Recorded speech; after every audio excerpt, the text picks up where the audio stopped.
Retrouvez la force de l'engagement. Avec Agipi, épargne, retraite, assurance emprunteur, prévoyance, santé. Sud Radio, la force de l'engagement, 15h, 15h30, Muriel Rius. Bonjour à toutes et à tous, merci d'être avec nous pour la force de l'engagement, l'émission qui donne la parole à celles et ceux qui font bouger la société. Aujourd'hui, je reçois Étienne Adeline, 26 ans, assistant de recherche en histoire du cinéma à l'université de Caen et membre du conseil d'administration de l'association Zéro Macho. Un engagement singulier et loin d'être anodin, Étienne fait partie de ces hommes qui choisissent de ne plus considérer la prostitution comme une réalité marginale ou une fatalité sociale, mais comme un système qui les engage directement en tant qu'hommes. Mais avant d'aborder cette conversation, comme chaque semaine, mon édito, et aujourd'hui je vous propose de nous engager contre le système prostitutionnel. La prostitution est encore considérée comme une réalité marginale presque inévitable, une zone grise de nos sociétés, tolérée, parfois même rationalisée. Disons-le clairement, la prostitution n'est pas un angle mort, c'est un révélateur du rapport des hommes au corps des femmes, du rôle de l'argent dans la sexualité et de la manière dont une société organise ou accepte des rapports de domination. La prostitution existe parce qu'il existe une demande, et cette demande est de manière écrasante masculine. En France, on estime que 15 à 20% des hommes y ont eu recours au moins une fois et qu'environ 40 000 personnes sont aujourd'hui en situation de prostitution. Mais derrière ces chiffres, regardons les trajectoires. La grande majorité des personnes prostituées sont des femmes en situation de vulnérabilité, précarité, isolement social, parcours migratoire, absence de droits, absence de ressources. Beaucoup sont étrangères, beaucoup sont sous emprise directe de réseaux de traite ou de proxénétisme. La violence n'est pas une exception dans ce système. Elle en est une composante et même une dimension structurante. Les travaux institutionnels, notamment ceux de la MIPROF, montrent que les personnes prostituées sont très majoritairement exposées à des logiques d'emprise, de dépendance, de contrainte et à des violences même avant d'entrer dans la prostitution et tout au long de leur parcours. La prostitution est un espace où la violence se concentre, se répète et se banalise. Alors soyons lucides et surtout soyons honnêtes. Le récit d'un choix individuel ne tient pas.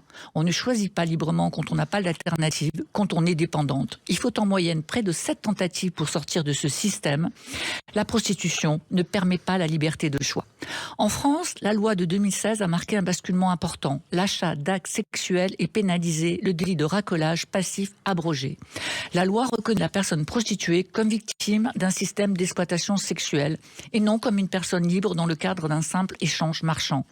Un choix abolitionniste qui a permis de rompre avec une vieille hypocrisie française, tolérer le système tout en laissant peser la honte sur les femmes. Mais une loi n'existe pas seulement par son vote, elle existe par son application. Or, cette loi, dont on vient de fêter les 10 ans, reste trop peu appliquée. La pénalisation des acheteurs demeure limitée, comme si au fond, on hésitait encore à considérer l'acheteur comme un délinquant. Un homme qui paie pour disposer du corps d'une femme n'est pas un consommateur, c'est un acteur du système. Un prostituteur, pour reprendre des termes employés par certains collectifs comme Zéro Macho. Autour de nous, les choix sont différents. L'Allemagne, les Pays-Bas, la Suisse, la Belgique ont fait le choix du réglementarisme, considérer la prostitution comme une activité légale, encadrée, administrée. Sur le papier, ce modèle promet des droits, de la protection, de la transparence. Mais les faits contredisent cette promesse. En Allemagne, où la prostitution est légale depuis plus de 20 ans, on estime entre 300 000 et 400 000 le nombre de personnes prostituées pour seulement 30 000 à 40 000 enregistrées officiellement. Ce que ça veut dire que même légalisé, ce système continue de prospérer dans des zones d'ombre, de contraintes et de violence. À l'inverse, d'autres pays visent le démantèlement du système prostitutionnel. C'est le cas de la Suède, pionnière en la matière, de la Norvège et de l'Islande. Là, le message est clair, il est juridique et politique. L'achat d'un acte sexuel est une infraction, un acte sanctionné. Surtout, ces pays ne se sont pas contentés de légiférer, ils ont inscrit cette interdiction dans un projet plus large. Éducation à l'égalité, transformation des normes sociales, responsabilisation des hommes. Le corps des femmes n'est pas à vendre parce que des hommes ont les moyens de payer. Dans un état de droit, la loi pose une frontière. Elle dit ce qui est acceptable, ce qui ne l'est pas. Encore faut-il que la loi soit appliquée, encore faut-il passer du principe à l'application. La liberté du corps des femmes ne se proclame pas, elle ne se négocie pas, elle s'impose. Sud Radio, la force de l'engagement, Muriel Réus. Aujourd'hui, dans la force de l'engagement, je donne la parole à Étienne Adeline, membre du conseil d'administration de Zéro Macho, un collectif d'hommes qui porte une ligne très claire. La prostitution n'est pas une réalité marginale ni une fatalité sociale. C'est un système structuré qui repose massivement sur une demande masculine et qui traverse toute la société. Bonjour Étienne. Bonjour, merci pour l'accueil. Alors, vous êtes un homme, évidemment, jeune, 26 ans, engagé au sein de Zéro Macho et membre du conseil d'administration. Qu'est-ce qui, dans votre parcours, vous a conduit à vous positionner sur ce sujet ? À quel moment vous avez considéré que cela vous regardait personnellement ? Alors déjà, il y a un aspect d'éducation. Mes parents m'ont toujours parlé de la prostitution comme une forme de domination. Voilà, donc ça n'a pas été traversé mon parcours militant dans mes plus jeunes années, mais je suis arrivé à l'université.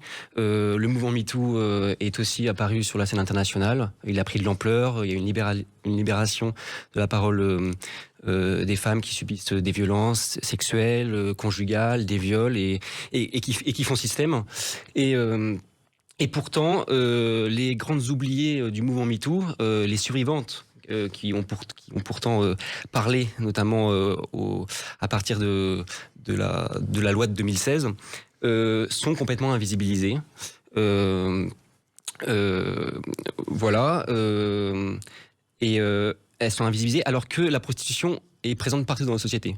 Dans la rue, dans les discussions, dans les œuvres culturelles. Moi, je travaille en cinéma, dans beaucoup de films. On aborde le sujet de la prostitution et souvent, on glamorise la prostitution, on l'érotise. Et en fait, si on commence à s'y intéresser un peu, on s'aperçoit que c'est un sujet de prédation qui met à disposition le corps des femmes en très grande majorité, à 85% ce sont des femmes. Et ça profite toujours aux mêmes.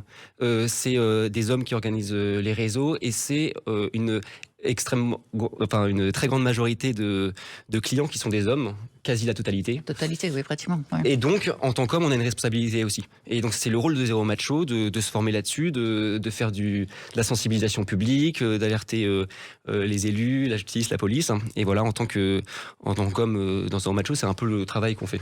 Donc, des hommes engagés. Alors, vous décrivez la prostitution comme un système d'exploitation économique racialisé et sexiste. Qu'est-ce que ça veut dire de la manière dont notre société organise ses rapports de domination et en quoi cela dépasse la seule question de la sexualité ? Eh ben, en fait, la prostitution, c'est le miroir grossissant des rapports de domination dans notre société.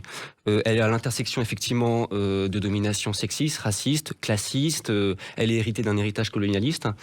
Et en fait, elle est imposée par des structures. Donc, ça peut être des structures morales, religieuses. C'est un peu ce à quoi se sont attaqués les féministes des années 70. Aujourd'hui, le capitalisme, le libéralisme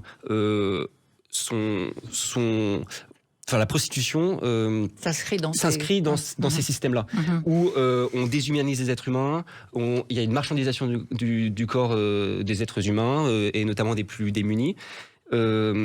Et tout devient marché économique, en fait. Et donc, voilà, c'est une bonne représentation de la société. Et alors, évidemment, la prostitution ne tient pas sans une demande masculine. Hein. Alors, vous qui êtes un homme, on va se poser la question frontalement, dans ce collectif qui est un collectif d'hommes. Qu'est-ce que les hommes viennent chercher quand ils paient pour un acte sexuel ? Est-ce qu'ils viennent chercher de la domination, de la rassurance de virilité ? Est-ce qu'ils en ont conscience ou pas ?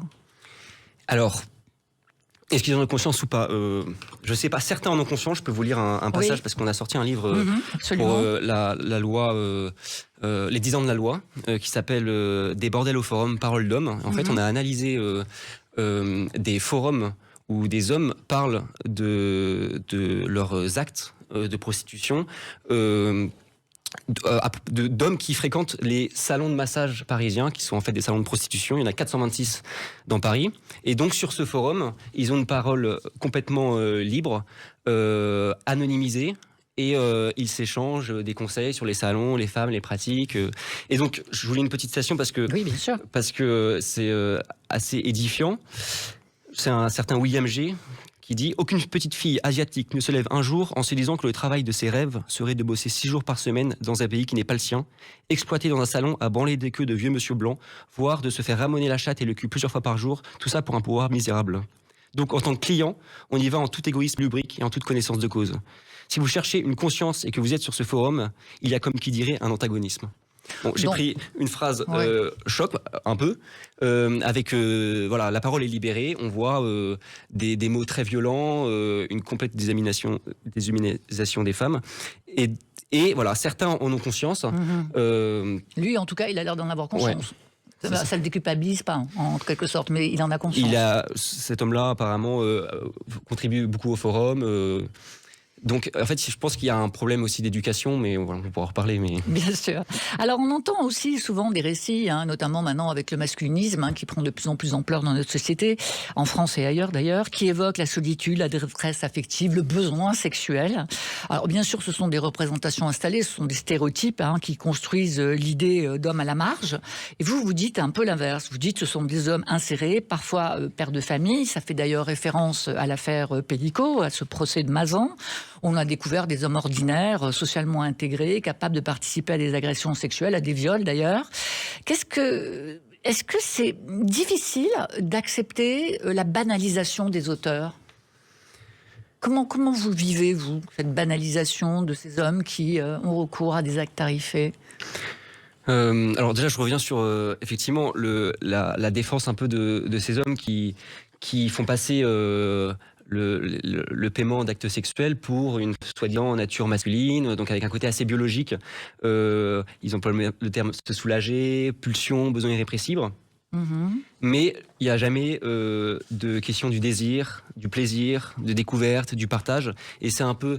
Il n'y a pas de nom non plus. Peut-être que à l'heure où les mentalités changent, qu'il y a une affirmation des femmes, de leurs droits, etc. Il y a un côté, une représentation archaïque des relations et donc c'est difficile aussi de se remettre en question. Et je parle pour tous les hommes, moi le premier, faire son examen de conscience individuellement et collectivement. Et voilà, et donc il y a un système qui protège aussi ça. Mais vous avez fait le parallèle avec les viols de Gisèle Pellico. C'est le même type d'homme, effectivement. C'est des hommes de toute classe sociale, de tous les âges, qui sont là pour soumettre en fait les femmes, que ce soit de façon sédatée comme Gisèle Pellico, ou de façon dissociée comme dans la prostitution. Donc c'est ça qui est à remettre en cause. C'est un gros travail. Il y a un début de changement de mentalité. Il faut l'intensifier, il faut que les médias en parlent et c'est important qu'on fasse cette émission aujourd'hui pour ça. Alors, vous avez publié ce livre, Zéro Macho, des bordels au forum, Parole d'homme. On va revenir un peu sur ces échanges, de ce qu'ils révèlent et on en parle juste après la pause. Retrouvez la force de l'engagement. Avec Agipi, épargne, retraite, assurance emprunteur, prévoyance, santé. Sud Radio, la force de l'engagement, 15h, 15h30, Muriel Réus. Donner la parole à celles et ceux qui font bouger la société, c'est sur Sud Radio et c'est la force de l'engagement. Aujourd'hui, avec Étienne Adeline, nous nous engageons collectivement contre la banalisation de la prostitution et ce qu'elle révèle des rapports de pouvoir entre les femmes et les hommes.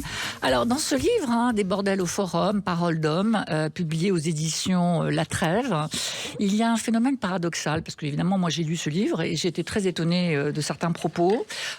Certains hommes cherchent à être perçus dans ce cadre prostitutionnel comme de bons amants. On lit plein de phrases, il faut que je la fasse jouir, c'est très important pour moi qu'elle prenne du plaisir. Qu'est-ce que cela dit du rapport des hommes à eux-mêmes aujourd'hui ?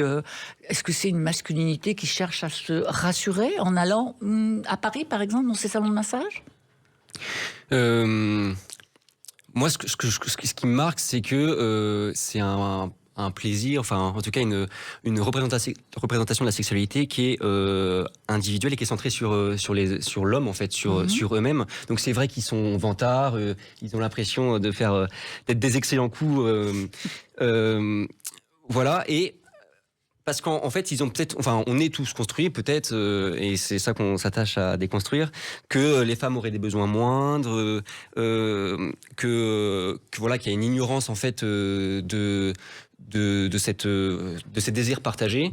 Et alors, d'où ça vient, ça dépend un peu des générations. Il y a aussi une question de tabou pour l'ancienne génération, enfin, où la sexualité, on n'en parlait pas. avec la nouvelle génération, il y a la pornographie qui arrive, donc il y a toujours pas... Qui est vraiment là d'ailleurs. Oui, qui arrive évidemment, qui est présente. On a des nouvelles générations qui se construisent avec la pornographie, où on voit en fait des femmes qui sont en demande de soumission. Et donc il y a un décalage entre la réalité d'échanges, de rencontres, de plaisirs partagés, avec, c'est vrai que ces paroles d'hommes qui sont choquantes par les mots qu'ils emploient et la façon dont ils voient les femmes. Ce qui est même fou, c'est qu'il y a un désir de plaisir partagé dans cette volonté de faire jouir les femmes qui sont en fait des femmes prostituées, dans un système prostitutionnel. Donc je vais payer pour un acte, on pourrait penser que c'est un acte, je paye pour un acte pour assouvir mon propre désir, et en même temps je fantasme sur l'idée également de donner du plaisir aux femmes que je vais rémunérer. Enfin moi je trouve ça assez totalement paradoxal. Alors la France a fait le choix en 2016 de pénaliser les clients. Dans les faits, la loi reste très peu appliquée. Ça traduit quoi? Un manque de moyens, un manque de volonté politique à considérer ces hommes comme des délinquants. Et puis, alors, dans votre collectif, vous proposez une solution qui serait une verbalisation systématique, comme en cas de sécurité routière, en fait, comme en fait de flag, de délit, quoi, de flag. J'interpelle quelqu'un sur la voie publique en train de sortir d'un centre de massage. Nous allons le verbaliser. Les forces de police pourraient le verbaliser. Ça vous paraît possible, ça? Alors déjà, juste, vous me posiez la question, est-ce que c'est un manque de volonté politique ou un manque de moyens? Je dirais c'est les deux, en fait. La loi est très très très peu appliquée. Il y a 11 000 prostitueurs qui ont été verbalisés en 10 ans. Et seulement 1250 poursuivis pour recours à la prostitution sur mineurs. Je rappelle que les prostituées reçoivent plusieurs centaines de messages par jour, qu'il y a 15 000 mineurs exploités en France, que sur notre forum qui concerne entre guillemets seulement 426 salons, il y a 75 000 personnes qui sont inscrites, 75 000 hommes qui sont inscrits. Donc 11 000 prostitueurs verbalisés depuis 2016, la loi est carrément pas appliquée. Nous, on souhaite un renforcement de la loi, une application, ça c'est sûr, démantèlement de réseau, effectivement, pourquoi pas pénaliser, amender les clients directement sur place, vraiment donner des moyens, que les politiques donnent des moyens à la justice aussi pour que les procès aillent plus vite. Et puis étendre aussi le domaine, la loi en fait. La loi est parue il y a 10 ans. La prostitution a vachement changé. C'est un système qui s'adapte vachement bien à la société. Et donc permettre à ce que la loi s'applique aussi pour les actes sexuels en ligne. Il y a encore plein de choses à faire et j'appelle nos politiques à s'en emparer. Alors c'est aussi un problème d'éducation, on le voit bien avec le modèle suédois. On voit bien que dans ces pays, on a choisi à la fois de légiférer, mais on a aussi choisi d'éduquer très jeunes, les jeunes garçons, les jeunes filles dans les écoles, pour leur montrer ces forces de représentation masculine. Quel est le poids de l'éducation pour vous dans ces dispositifs, Fondamental. C'est la clé de voûte. On peut pas pénaliser les clients les prostitueurs s'il n'y a pas une éducation avant. La Suède a fait passer sa loi abolitionniste de façon avant-gardiste à la toute fin des années 1990. Mais après 50 ans d'éducation des jeunes à la sexualité, et ils continuent à éduquer. Et on voit que ça marche parce qu'en fait, en 15 ans, entre le début de la loi abolitionniste et 15 ans plus tard, la demande a diminué de moitié. Depuis quelques mois, les clients peuvent être pénalisés d'1 mois de prison. Il y a une sensibilisation qui a été dans l'espace public, qui a été développée notamment lors des manifestations sportives où la prostitution se développe beaucoup plus. Donc en fait, la loi marche et on avance et on change les mentalités. Et il faut qu'on fasse pareil en France, en fait. Alors vous essayez de faire pareil, parce que si mes informations sont bonnes, vous allez vous-même dans les rues, vous allez devant les salons de massage et vous parlez avec les gens qui sont là, les voisins. Comment ça se passe, Alors c'est tous les samedis. On va devant un salon. Et puis on interpelle les passants pour les sensibiliser, pour leur dire ce qu'il y a à l'intérieur. Il y en a plein qui ne voient pas en fait cette devanture pourtant typique, des néons fermés, avec des messages un peu codés sur le type de massage. Donc on les interpelle et puis on parle avec eux. C'est hyper intéressant parce que en fonction de l'âge, en fonction du genre, en fonction de si la personne est seule ou en groupe, en fait on a plein de réactions différentes. Mais ça c'est fondamental. Nous on le fait sur les salons. Il y a des associations qui le font pour d'autres sujets, pour les mineurs. Et il faut que l'éducation nationale s'en empare aussi. Alors vous contestez l'expression travailleuse du sexe et vous contestez aussi le terme de client. Vous préférez celui de prostitueur. C'est important ce choix de vocabulaire ? Fondamental, c'est le vocabulaire qui est le témoin en fait de la société. Travail du sexe, c'est un mot de propagande hérité des Pays-Bas qui sont un pays très réglementariste.